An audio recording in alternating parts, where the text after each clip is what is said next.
Are you having a hard time figuring out what to get Dad for Father's Day? You should check out Row 1 Brand's Vintage Pictorum Gallery. They have America's best sports art. With over 7,200 historic sports prints, you're assured to find something unique for Dad this Father's Day. Instead of a boring old tie, get him a historic baseball photo taken by Henry High Sandom at the historic Polo Grounds Stadium in New York City during the 1894 Temple Cup. Or, if he's an NFL buff, check out the 1963 vintage NFL poster. These are so good looking that you'll be amazed how they turn out. Shop now at sportshistorynetwork.com/row1 and save 15% off your order. We're on a quest to find the greatest number 32s in NFL history, and joining us is historian Joe Zagorski to help us on this journey, and we'll find a top 10 for you coming up in just a moment. This is the Pigskin Daily History Dispatch, a podcast that covers the anniversaries of American football events throughout history on a day-to-day basis. This is your host, Darren Hayes, and we're podcasting from America's North Shore to bring you the memories of the gridiron, one day at a time. So with Mike and Gene Monroe, as well as Jason Neff supplying us with their tunes, let's go no huddle through today's football history headlines. This podcast is part of the Sports History Network, your headquarters for the yesteryear of your favorite sport. You can learn more at sportshistorynetwork.com. Hello, my football friends. This is Darren Hayes at PigskinDispatch.com, and welcome to a bonus edition of the Pigskin Daily History Dispatch podcast, as we have our Football by Numbers series. In today's edition, we are talking about the greatest number 32s in NFL history. 101 years of NFL history to talk about. And to join us today, because this is a big task with the 32s, we have a lot of stars. We have the famous historian and author, Joe Zagorski. You probably heard him on the Sports History Network. He has his own podcast, Pigskin Past. He's also the author of multiple books, in particular, the NFL in the 1970s, and that's sort of his forte, is that NFL in the 1970s. I know many of us, like myself, grew up in the 70s, and it's exciting to hear somebody talk about some of these stars you grew up watching when you were a kid. And Joe is the expert on that, and we have plenty of those folks today. So why don't we bring them in? Joe Zagorski, welcome to the Pigpen. Hey, Darren, thanks a lot for having me. I think this is the first time I've been on this show.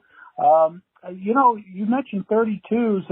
In the 1970s, in the NFL, there were quite a lot of really historic 32 players who wore the number 32 in the NFL in the 1970s. My book about the 1970s in the NFL, if you haven't gotten it yet, you can get it on Amazon or Books A Million or Barnes & Noble websites. That's where you can get it. And it talks a lot about everything that happened from 70 through 79. It's pretty comprehensive, and I think that once you read all 444 pages of it, if you have any questions about the 70s after that, you need to call me, because I don't think you'll have any more questions after that. There's so much stuff in there. It's pretty thick. But, you mentioned the numbers 32, and in the 1970s, even before that, there is no greater number 32, in my opinion, than Jim Brown. Definitely. Pretty much thought of as the greatest player of all time, at least until Jerry Rice came along or Tom Brady. But for a number of decades, he was the greatest player of all time. But in the 70s, you had several other 32s that really grabbed headlines, of course, O.J. Simpson and Franco Harris. Both of those two guys, along with Jim Brown, are in the Hall of Fame for good reason. And O.J. Simpson in the 1970s, he was able to lead the league in rushing 4 out of 5 years. Now try doing that today. It's really hard to do. But he was able to do that in an era where, the Buffalo Bills, the team that he played for during that time, they didn't have much of a passing game. So he was able to really take a lot of hits and stay, upright enough to be able to gain the yards that he got. And of course, he was the first man to eclipse the 2,000-yard barrier in 1973.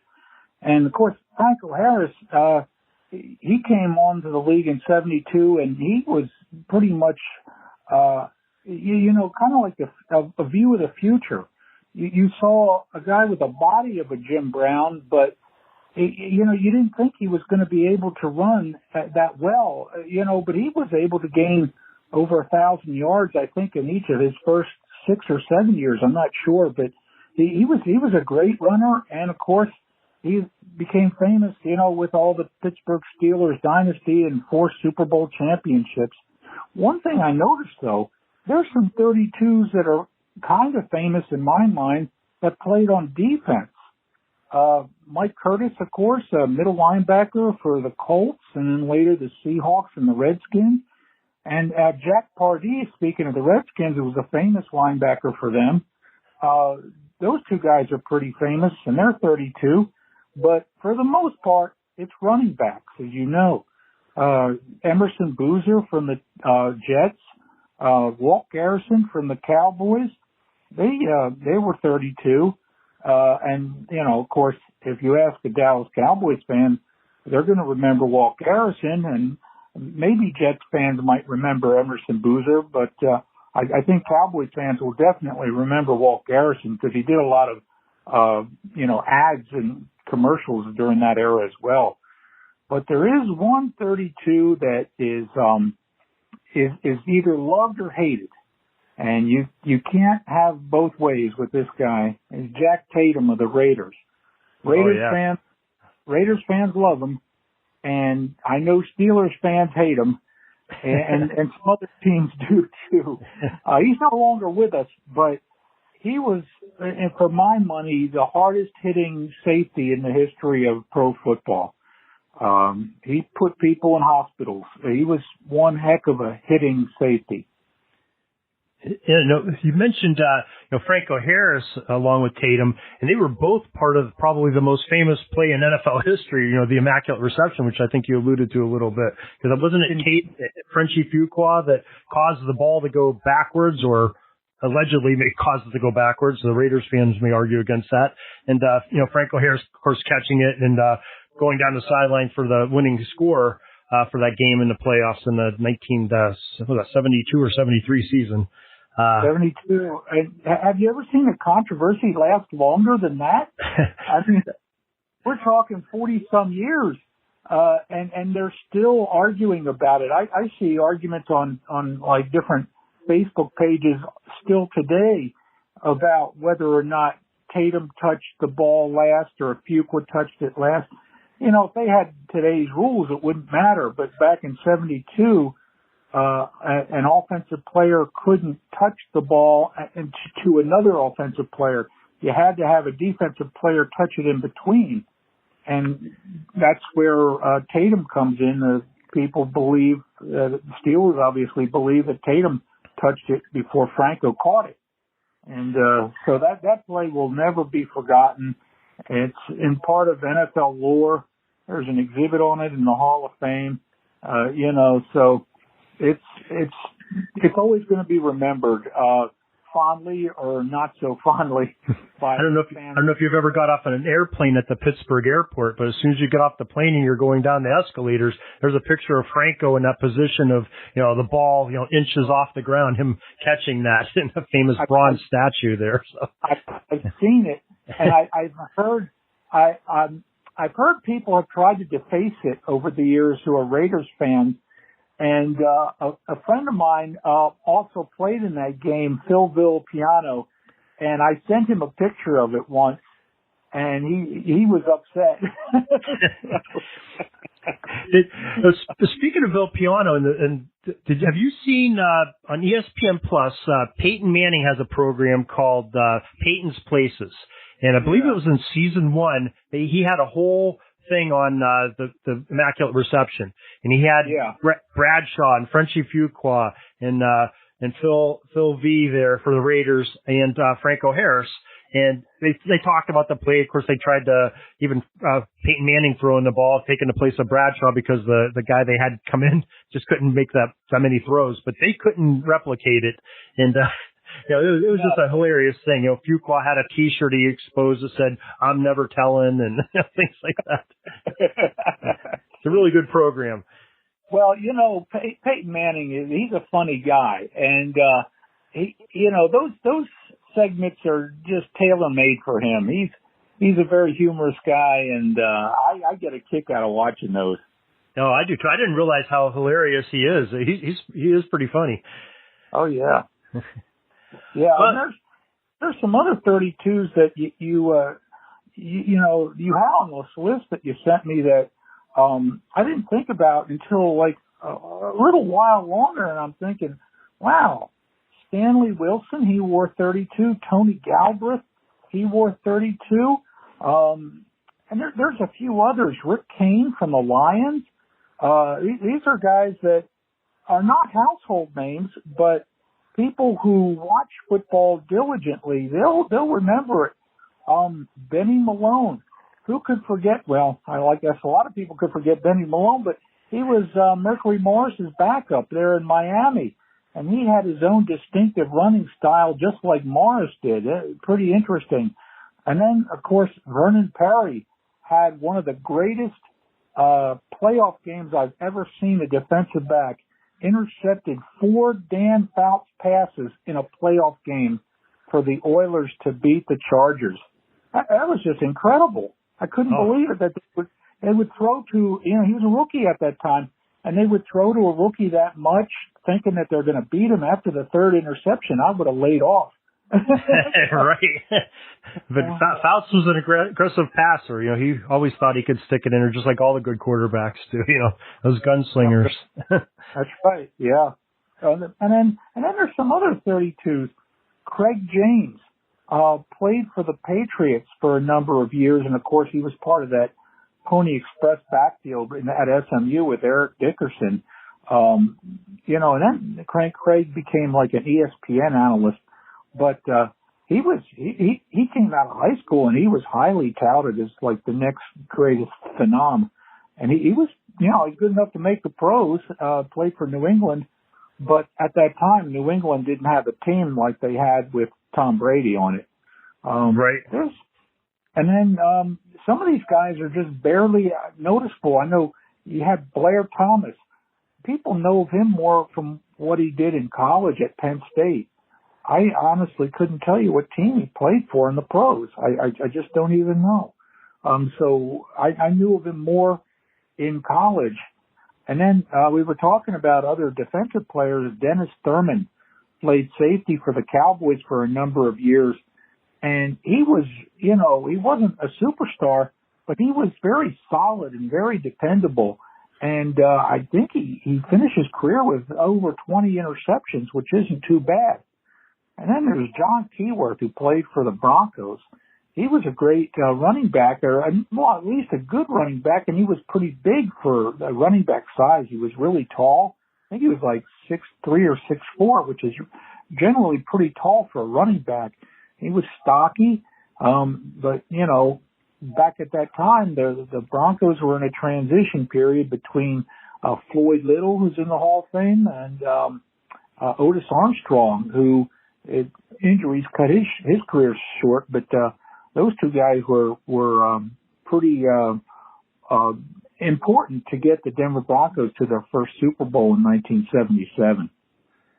Yeah, those are some great names. And like you said, you don't think about some of those guys, and associate them with the number 32, but there's some great players from that era of football that were the 32. And we haven't even got to some of these guys that are in some of the, the other decades that are great players too. But you touched on some of the Hall of Famers. We have 5 Hall of Famers that Canton says were 32 that are in the Hall of Fame. And the first one, Red Bagro, played long ago, and he only wore it for in 1936 season, and we don't have a whole lot of stats on him. And we've talked about him with some other numbers because he's worth some other numbers that are less than 32. But we talked about, I think his first name is Morris. Is it Morris Bagger? It could be. I could look it up here real quick. I got the stats here. Oh, yeah, it's Morris Hiram Bagro, and his nickname was Red.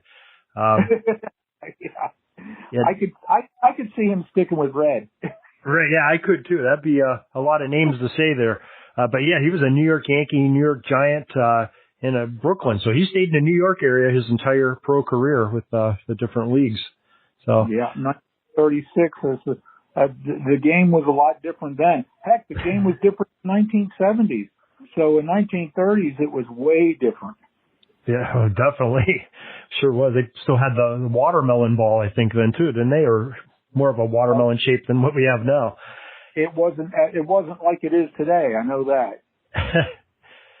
But, the five Hall of Fame members that were 32, beside Fagro, O.J. Simpson you mentioned, Jim Brown you mentioned, Franco Harris, Marcus Allen's another one, came in the early 80s, 1982 to 1997, with the Chiefs and the Raiders, just had a, brilliant career. So definitely all those Hall of Famers, that we just mentioned. I think, if it's all right with you, I think those four gentlemen, the four running backs I just mentioned, Harris, Allen, Brown, and Simpson, all ought to be on our top 10 list, if that's okay with you. Yeah, sure. And, I don't know how a person can go from the Raiders to the Chiefs or the Chiefs to the Raiders, but he did it, and so did he was an assistant coach. He was also a backup quarterback for the Chiefs, and then he went to the Raiders as an assistant coach, and then as a head coach for the Raiders. Oh God, what is his name? He just made the Hall of Fame. Shanahan? No. He was Hispanic American. Oh God, I forget his name. Tom Flores. Tom Flores, that's it. And so he played for the Chiefs and the Raiders, and so did Marcus Allen. And I'm thinking, well, there's a rivalry there, So I know that it can be done, but I can imagine the ribbing that those two guys must have took going from one of those rivals to another. Yeah, can you imagine? I mean, Marcus Allen had his first 11 years in a Raiders uniform. And can you imagine that in that first game in 1993 when he was wearing a Chiefs uniform, him going into the Raiders stadium? And I'm not even sure where they were in the early 90s, if they were in LA or back in Oakland. They switched around so much back then I can't remember. And something else, and it was that way with the Steelers and the Raiders as well. The Raiders made enemies all around the league. Well, they sort of had, that was sort of their shtick, they wanted to be the bad guys. They had, that silver and black uniform, they had the hard hitters like Tatum and, Lester Hayes and, some of those defenders and, a very aggressive offensive line. And, John Madden, he was a pretty aggressive coach too. So oh yeah, without a doubt. There's, I wish the Raiders would have stayed in Oakland because, I'm a traditional guy, but I understand how the game has to adapt over time and stuff, and it's out of my hands. Certainly, I don't have a say in it, but I'm a traditional guy, and I just wish their teams would have stayed, wherever they were when I was a kid. Today, I really wish that the Baltimore Colts would still be the Baltimore Colts. So, yeah, if the league was as consistent as they are now, like when the Cleveland Browns left to go to Baltimore, they left the Browns name and all their statistics and records in Cleveland. Right. That would have been nice if they would have done that with Baltimore Colts, and the Indianapolis would have had to chose a different name and start over like the Ravens did. That would have been nice. I agree, and but I don't know why they didn't do it. I guess they probably didn't think enough to do it, but that's a shame. Yes, it is. Yes, it is. Okay, well, I wanted to mention a couple other 32s that we have here, more of a modern era. Edgerrin James was 32. He wore that jersey for 11 seasons, mostly with the Colts, 1999, 2009. Ricky Watters is another one that came in the 1992 to 2001, for 10 seasons. Eric Weddle, who I think Eric got done a couple years ago. He finished his career up with the Ravens, but what a great safety he was with the Chargers and the Ravens at the end of his career. Devin McCourtney, still playing, a great, cornerback lately with the Patriots, but he's wore that number 32 for 12 seasons. Maurice Jones-Drew wore for 8 seasons, mostly with Jacksonville. Otis Anderson's another one, played at the end of the 70s into the 80s, most famously for the Giants. I believe he bounced around a little bit too. But you just keep going on and on. You have all these great names throughout football history that wore it. It's probably one of the most famous numbers in pro football. I would think, along with number 12 for quarterbacks, it's probably not as important as number 12 is, but I think it's, as far as running backs goes, I don't think you'll find a more important number. Oh, I agree, and I think the bar was set pretty high when Mr. Brown was running there in Cleveland with it. He sort of made that number what it is. Yeah, without a doubt. So, yeah, it's a high standard to live up to, and there's many backs that have got close to it. Not the success he has, I don't think, but got real close. No, you mentioned Edgerrin James. I always thought that he was in the Hall of Fame or just got in there recently. I didn't know that he wasn't in it. I might be wrong with that. Wow. Oh, you know what? You are correct. Maybe he might be at one in this year, and maybe I missed it. But, yeah, you are right. Edgerrin James is in the Hall of Fame. I'm looking at it right now. So I apologize to Edgerrin and the fans of the Colts here. I have misspoken. He'll forgive you, I'm sure. Well, I think just for that fact, I think maybe he should be our fifth on the list. What do you think? Well, he'd be the sixth because we keep forgetting Red Badgrove. Oh yeah, okay, yeah. We're gonna put him in too. Okay, yeah. So there's our six. We have 4 spots open here. Now, we've sent some really good names, but I'm gonna rely on you. How about is there a couple of guys maybe from the 70s that you mentioned earlier that we sort of skipped through that maybe you think, maybe should like a Pardee or Curtis or, I would go with Curtis. I would go with Jack Tatum. I'd go with, won the MVP of Super Bowl 25 for the Giants. Oh gosh, Otis Anderson. Okay. I'd go with him. And let's see if there's any sentimental one here. I have one. I'll go, you know what? He doesn't get enough press, but I'll go with Cullen Bryant, who played for the Rams, and he was a great fullback. I'll go with him. Okay. Well, I think those are all pretty good picks there because those are some great players. So our top 10 that we're seeing is we have Cullen Bryant, Jack Tatum, Otis Anderson, Red Badgrove, O.J. Simpson, Jim Brown, Franco Harris, Edgerrin James, and Marcus Allen. That's a pretty good squad right there to have. Oh, yeah, there's a lot of depth there on that lineup. Yeah, we have a little offense, a little defense. I think we're just missing a quarterback is all we have. But one of those talented backs, we can just run Wildcat all day, right? I'd really hate to see what would happen if like a guy like Edgerrin James has to be tackled by a Red Badgrove. I think the Red would have to go to a hospital after that. Could be.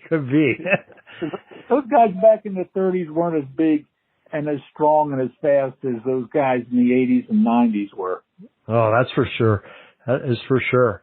Well, hey, I want to talk a little bit more about your book, because it's really intriguing, that NFL of the 1970s. And what could somebody, if you could just maybe hit some highlights that a listener that's thinking about getting your book, what could they expect in a book like that? Well, it's a great book for a person that wants to look up things and is a trivia nut. A person who's a trivia nut will love the book. What I did was I took every single year in that decade and I devoted an entire chapter to that year. And I pretty much just scoured almost all these different sources that I could find. I went to the Hall of Fame Research Library and looked for different sources and different articles. I went to NFL Films and looked up different things. And I tried to include as much as I could.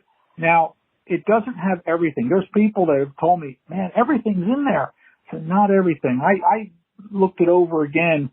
And I forgot a couple of things that I should have put in there that I forgot. But for the most part, it's pretty inclusive as to all that's in there. And I didn't really focus on just the game and the players. I talked about a lot of different aspects of what was going on. For example, in 74, I talked quite a lot about the player strike. It was the first major player strike in the NFL. There was several before it, but this one was the first major one which had games canceled. And so I talk a lot about that. And then, of course, I also talk about the idea of, steroids in the game in the 70s. It became common, but it wasn't outlawed in the 70s. You could still, do it, and that's why a lot of teams were doing it. And then, of course, I devote a lot of time to the controversial things about the 70s. I take some controversies and hit them head on, like the Immaculate Reception or the Mike Renfro's catch in the 79 AFC title game that was declared out of bounds. He played for Houston and they were playing Pittsburgh, and if you I remember it well.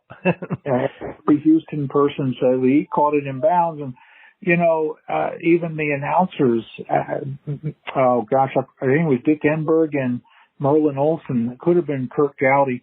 They said, "Oh no, it was a catch." They looked at the play.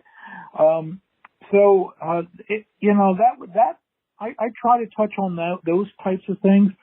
But one thing that I wanted to purposefully do is put as many names in the book of players who played, so that, they're not forgotten, that at least they could look up their name in an index, in the back index of the book, and see what I said about them, and, and just to prove to their grandkids, yeah, I was in that decade, So, it has a lot in it. It takes a long time to read it because it's a very thick, heavy book. It took me 6 years to write it, so it takes a while to read it. There's a lot in there. But I think people will enjoy it, especially if you love football history. If you grew up in the time of the 70s, I think you almost have to have it if you want to relive those days. A lot of people don't realize that, Joe, it's too expensive. Well, I didn't get to say in how much it would cost.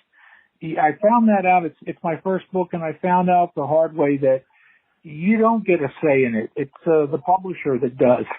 So, I live and you learn.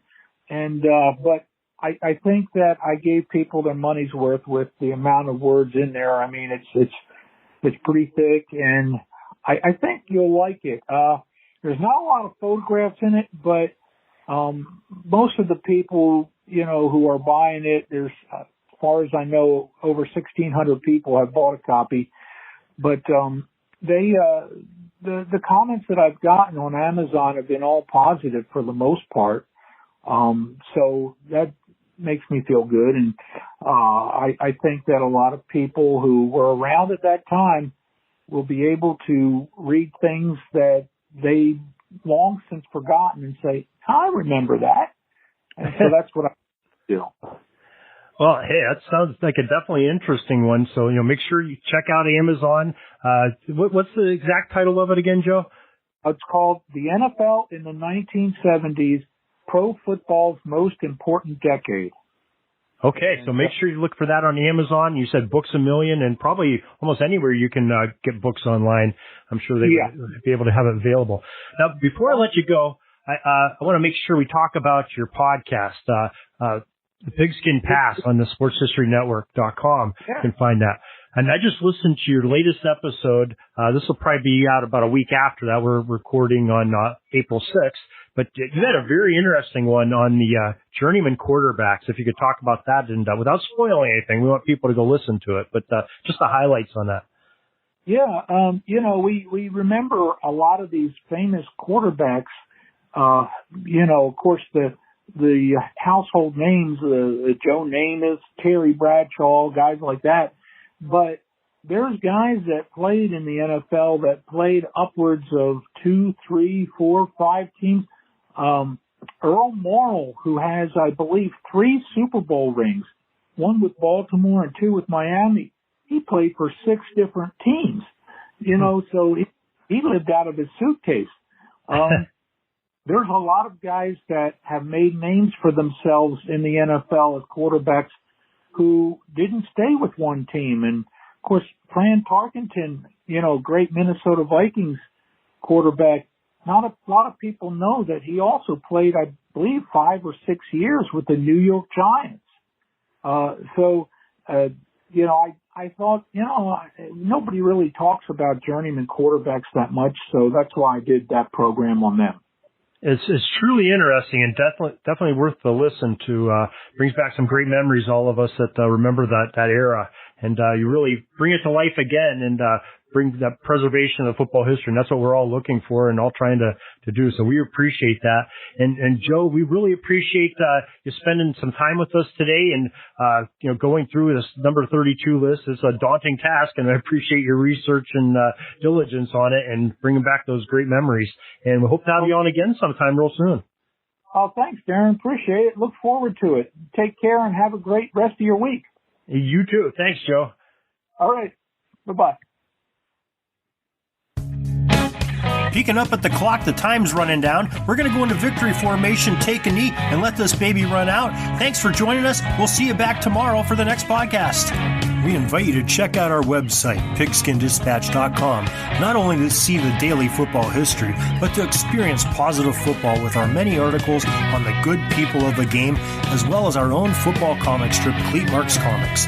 Pigskinddispatch.com is also on social media outlets, Facebook, Twitter, Instagram, and don't forget the Pigskin Dispatch YouTube channel to get all of your positive football news and history. A special thanks to the talents of Mike and Jean Monroe, as well as Jason Neff for letting us use their music during our podcast.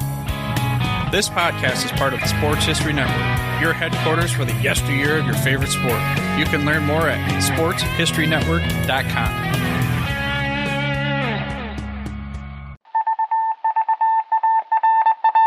It was just another ordinary day in the offices of the Pittsburgh Guardian newspaper circa 1924.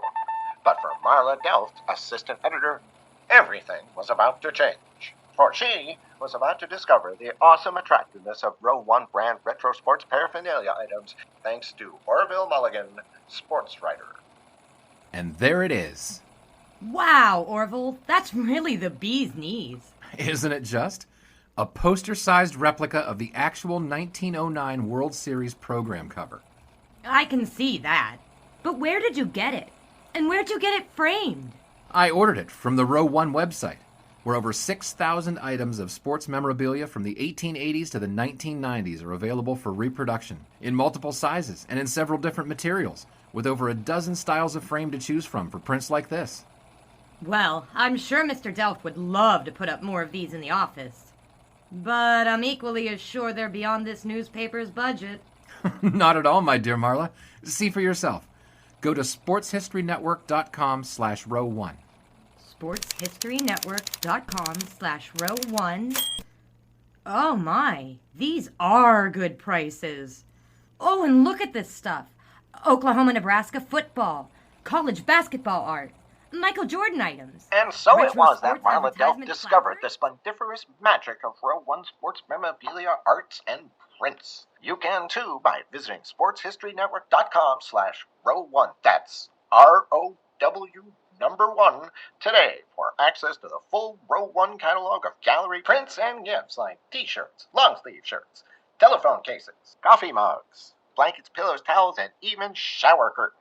Act today for 15% discount off all prints with coupon code SHN15 and 20% off all other items with coupon code SHN20 at checkout. And keep your dial locked to the Sports History Network for the exciting chronicles of the 1920 sports world in Orville Mulligan, sports writer. Coming soon.